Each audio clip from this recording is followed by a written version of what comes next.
Right kidney, left kidney. अब क्यों है, इसकी वजह है कि ये थोड़ा नीचे क्यों, क्योंकि इसके ऊपर हमारा लिवर होता है। क्या होता है? ताकि लिवर को वहां जगह मिल जाए तो एडजस्ट स्पेस टू लिवर। आपकी राइट किडनी क्या है, थोड़ा बिलो होती है according to the left kidney. समझ आ गया? ये लिखने की जरूरत है नहीं है ना, बस समझ जाए। अच्छा, लेफ्ट किडनी की खुसूसियत ये थोड़ी लार्जर होती है, स्लाइटली थोड़ी क्या होती है, बड़ी होती है as compare to right kidney के। सही है? And closer to the heart. और ये किससे, ये लिवर के साथ की राइट वाली उससे मिली हुई थी और ये हार्ट के साथ मिली हुई होती है, तो ये याद रखना। यहां तक बात क्लियर हो गई? अच्छा, अब याद रखना बच्चे, एक चीज है रीनल फैशिया। क्या है? रीनल फैशिया। अब आप बोलेंगे रीनल फैशिया क्या चीज है? याद रखना, किडनीज को बाहर से एक सख्त किस्म की एक तह ने जो है ना, कनेक्टिव टिश्यू की तह ने घेरा हुआ है, इसी का नाम क्या है? Renal fascia. Is external kidneys are surrounded by a layer tough connective tissue. थोड़ा सख्त किस्म का कनेक्टिव टिश्यू है जिसके लेयर ने बाहर से किडनी को सराउंड किया है, उसको क्या कहेंगे? रीनल फैशिया कहेंगे। अच्छा, फिर उसके ऊपर क्या होता है, उसके साथ ही एक फैटी लेयर प्रेजेंट होती है और इनर मोस्ट लेयर के अंदर क्या होती है? रीनल कैप्सूल होती है। क्या होती है? Renal capsule. यहाँ आप नीचे देख सकते हैं बच्चे, ये इस तरफ ये रीनल कैप्सूल कहलाता है। क्या है? रीनल। आप डायग्राम में भी देख सकते हैं, रीनल फैशिया बाहर ही होती है ना। ठीक है, ये क्या चीज है नीचे? रीनल कैप्सूल है। अच्छा, रीनल कैप्सूल हमने कहा था इनर मोस्ट लेयर है। क्या है बच्चे? इनर मोस्ट लेयर है जो किडनी को कवर कर रही है। अब किडनीज क्या होती हैं? कन्वेक्स होती हैं लैटरली। कन्वेक्स किसे कहते हैं? कन्वेक्स किसे कहते हैं? कॉन्वेक्स इस तरह जिसकी बाहर की तरफ साइड थोड़ी अंदर की तरफ झुकी हुई है, बाहर निकली हुई है। कॉन्वेक्स जी, तो ये क्या होता है, याद रखना कि ये किडनीज लैटरली कन्वेक्स होती हैं और मीडियल साइड की तरफ कनकेव होती हैं। ठीक है, दरमियान की तरफ या अंदर की तरफ होती है और साइड से ये बाहर निकली हुई होती है। कनकेव और कन्वेक्स इस कॉन्सेप्ट में कहा गया है। ठीक है। अच्छा, वहां पर एक दरमियान में होलो डिप्रेशन होती है, इसको रीनल साइनस कहते हैं। क्या कहते हैं? Renal sinus. यहाँ पर एक डिप्रेशन है अंदर, इसको क्या कहेंगे बच्चे? Renal sinus. मीडियल जगह में इसके दरमियान में there is depression that is known as renal sinus. ठीक है। अच्छा, अब यहाँ पर क्या होता है बच्चे, याद रखना, मीडियल डिप्रेशन एक स्मॉल कन्वेक्स रीजन है, इसको हाइलियम भी कहते हैं। कन्वेक्स क्यों कहा? क्योंकि अंदर की तरफ धसी हुई है, तो इस जगह का दूसरा नाम क्या है बच्चे? हाइलियम भी कहते हैं। क्या कहते हैं? हाइलियम भी कहा जाता है। ये प्रेजेंट होता है in which hollow sinus inside and some important location. अब ये कौन सी जगह है? ये रीनल साइनस या हाइलियम वो जगह है जहां पे तमाम जो ब्लड वेसल्स हैं ना वो कनेक्ट हो जाती हैं। ब्लड वेसल किसे कहते हैं? खून की नालियां हैं, आर्टरीज, कैपिलरीज, वेन्स, ये सारी कहां आके अटैच होंगी? इस रीनल साइनस या हाइलियम के अंदर आके। इसी तरह नर्व्स भी यहीं से आती हैं। नर्व्स क्यों आ रही हैं? क्योंकि कोऑर्डिनेशन है ना, पूरा बॉडी कोऑर्डिनेट कर रहा है ब्रेन के साथ, तो मैसेजेस भी आएंगे और मैसेजेस का रिस्पांस भी आएगा। ठीक है, तो ये नर्व्स भी कनेक्ट। फिर लिम्फेटिक वेसल्स हैं and ureter into the kidney. ठीक है, ये इसका काम है। अब याद रखना, अब ये जो किडनी है ना, सर लिम्फेटिक किडनी के दो रीजन सर हैं। लिम्फेटिक वेसल का थोड़ा बताएं। जी, लिम्फेटिक वेसल्स हाँ, क्या? शाबाश। देखिए, लिम्फेटिक वेसल्स ऐसी नालियां होती हैं ना जहां से देखें कुछ एक्सक्रीशंस ऐसी होती हैं जो नालियों से निकल जाती हैं, तो वो वहाँ लिम्फेटिक वेसल्स में जमा हो जाती हैं। सही है, उनको क्या कहते हैं? वो नालियां जहां ब्लड की सिक्रीशंस अक्सर निकल के जमा हो जाती है, लिम्फेटिक वेसल्स कहते हैं। लिम्फ नोड्स भी उनको कहा जाता है। सही है। अब किडनी के दो रीजन्स हैं इंटरनली। इंटरनली कितने रीजन्स हैं किडनी के? दो रीजन्स हैं, एक आउटर कॉर्टेक्स है और एक इनर मेडुला है। क्या है बच्चे? Outer cortex inner medulla and inner medulla. बस ये याद रखना, क्या होता है? एक आउटर कॉर्टेक्स है और एक इनर मेडुला है। रीनल कॉर्टेक्स को आप समझा रहे हैं। रीनल कॉर्टेक्स यहाँ चले, मैं हेडिंग दे देता हूँ। क्या है बच्चे? Renal cortex.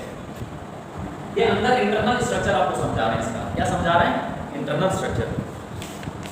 तो एक आउटर कॉर्टेक्स होता है इसका और इनर मेडुला होता है। अब जो रीनल कॉर्टेक्स है इसको एक रीनल कैप्सूल में सराउंड किया हुआ है। किसने सराउंड किया है? रीनल कैप्सूल ने क्या किया हुआ बच्चे? कॉर्टेक्स को सराउंड किसे कहते हैं? इसको कवर किया हुआ है। क्या किया हुआ है? कवर। कवर किया हुआ है। अब याद रखना यही रीनल कैप्सूल है जो किडनी को शेप दे रहा है।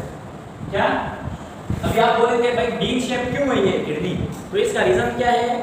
Due to the shape of the renal capsule it, तो इसका जो शेप है किडनी नुमा बीन शेप क्यों है? Due to the renal capsule, renal capsule की वजह से इसका शेप बीन जैसा होता है। ठीक है। अच्छा, रीनल कॉर्टेक्स में क्या होते हैं? आर्टरीज भी होती हैं, वेन्स भी होती हैं। कौन सी क्या होती हैं? आर्टरीज, आर्टरियोल्स या वेन्यूल्स भी आप कह सकते हैं इनको। सही है, आर्टरीज भी हैं और वेन्स भी हैं, ब्लड वेसल्स हैं।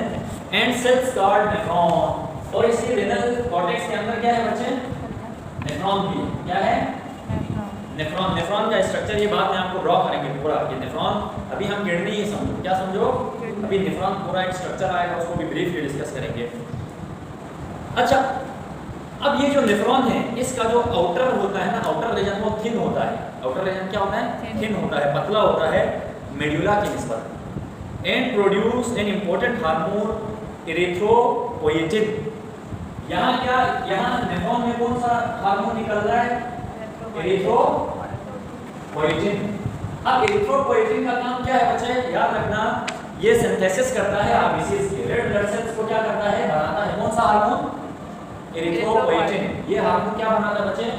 रेड ब्लड सेल्स प्रोड्यूस करता है, उसकी सिंथेसिस करता है।